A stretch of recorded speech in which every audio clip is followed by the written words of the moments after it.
दुल्हन बना के लैनी मंगिया सवार जी, हाथ के नाम हदी छूटल बनी सुकवार जी।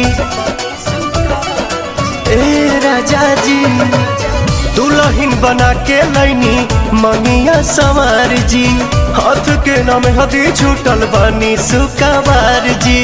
हसुआ धरनी जन चिंते से गलम हो, चिंते से गलम खेतवा में संगे न चलम, हमसे कटनी न होई ये बलम।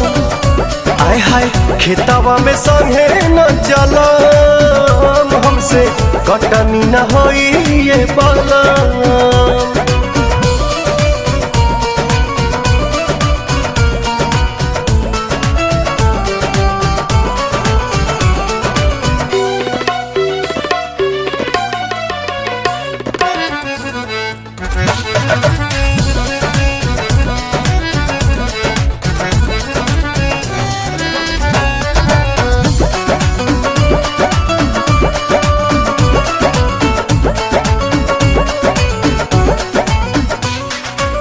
नैहर में कैनी नहीं काम कोनो दिन जी, घाम में जाम हमर हो जाई मलिन जी।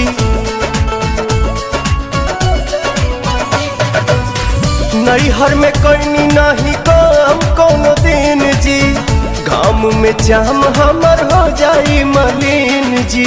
कमर कहने लगी तो लगावे पड़ी मलहम, लगावे पड़ी मलहम। खेतवा में संगे न चलम, हमसे कटनी न होई ये बलम।